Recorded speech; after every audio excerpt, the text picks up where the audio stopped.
Exodus 18. Visit of Jethro, Moses' father-in-law.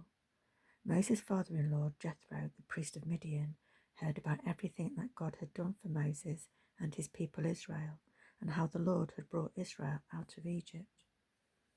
Now Jethro, Moses' father-in-law, had taken in Zipporah, Moses' wife, after he had sent her back, along with her 2 sons, one of whom was named Gershom, because Moses had said, I have been a stranger in a foreign land, and the other, Eleazar, because he had said, the God of my father was my helper and delivered me from Pharaoh's sword.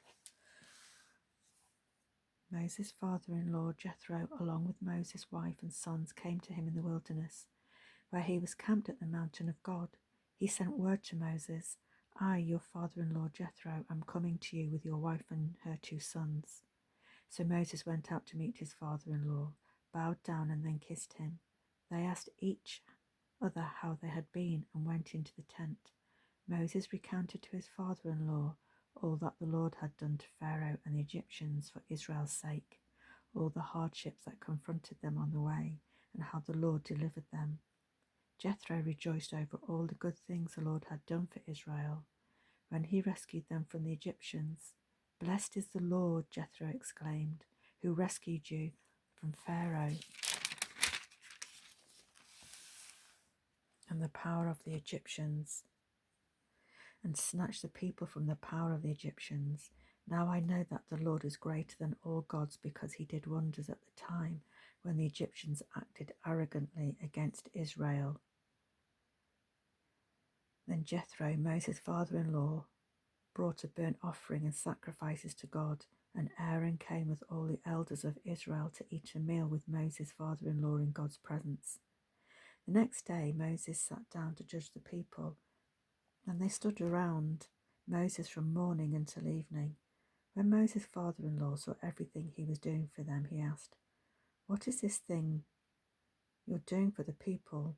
Why are you alone sitting as judge while all the people stand around you from morning until evening? Moses replied to his father-in-law, Because the people come to me to inquire of God. Whenever they have a dispute, it comes to me, and I make a decision between one man and another. I teach them God's statutes and law. What you're doing is not good, Moses' father-in-law said to him. You will certainly wear out both yourself and these people who are with you, because the task is too heavy for you. You can't do it alone. Now listen to me.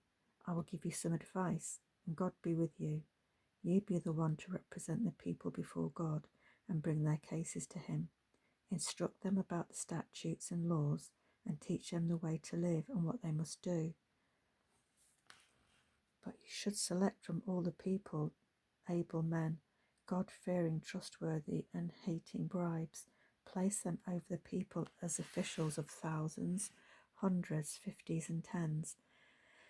They should judge the people at all times. Then they can bring you every important case, but judge every minor case themselves. In this way you will lighten your load, and they will hear it with you. If you do this, God so directs you, you will be able to endure, and also all these people will be able to go home satisfied. Moses listened to his father-in-law and did everything he said. So Moses chose able men from all over Israel and made them leaders over the people, as officials of thousands, hundreds, fifties, and tens. They judged the people at all times. The hard cases they would bring to Moses, but every minor case they would judge themselves. Then Moses said goodbye to his father-in-law, and he journeyed to his own land.